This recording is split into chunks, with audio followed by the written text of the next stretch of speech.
So let me start by saying I am very remorseful of what I did, but I've gone to therapy, and one of the things my psych has taught me is that I cannot punish myself forever. I've done the work, I went to prison, and it's called the Department of Corrections. I did every program that was offered to me. I got every certification that was offered to me to better myself. Backstory. Everybody, there's a few people that ask me for backstory.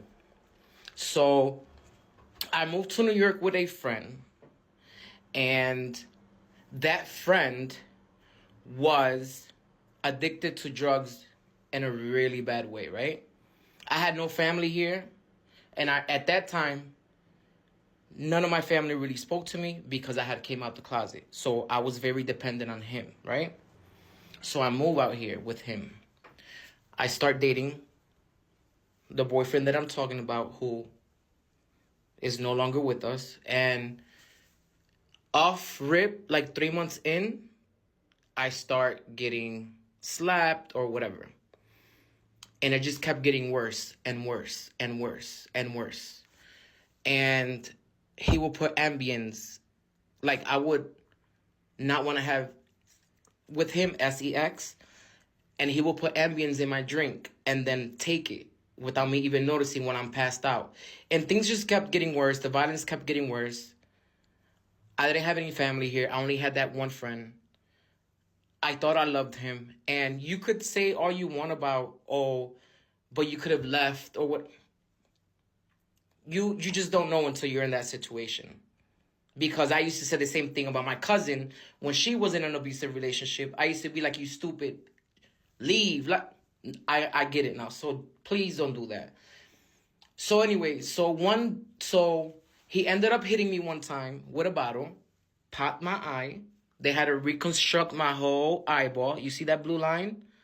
They reconstructed my whole eyeball. I'm blind out of that eye. I forgave him. I stayed with him. And then one day, he chokes me. I pass out. And my friend, my best friend who I'm living with, sees me when I go upstairs all bloodied up or whatever. So he runs after my boyfriend.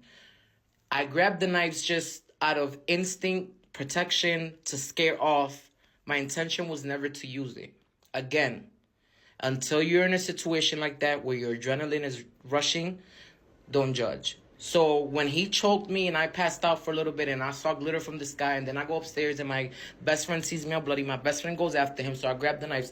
When I get there, they're fighting like cats and dogs. And I black out. I start trying to like separate them. They don't let me separate them.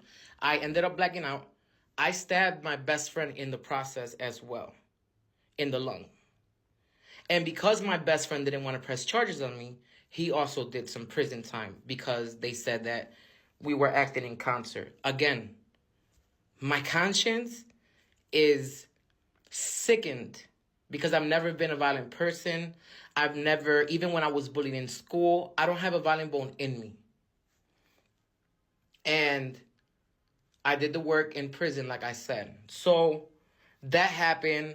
I hit him in the artery. He ended up, that my best friend and me get incarcerated. We turn ourselves in. And again, I'm not asking for no type of consideration or pity. I'm simply trying to bring awareness. Because again, when my cousin was being abused, I used to jump down her throat and judge her. And I didn't know what it was until I got into that situation. Okay? So I just want to bring awareness of the consequences of that. So I'm going to keep making videos of my whole jail experience, but I just want to mention one thing. I was sentenced to 20 years. And because that was in 2012, I got sentenced to 20 years.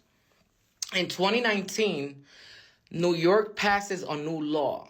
It's called the Domestic Violence Survivors Justice Act, DVSJA. And that law was retroactive. My case was selected by the attorneys or whatever. They contacted me, said they wanted to work on my case. So In that law, you have to prove that you were being abused.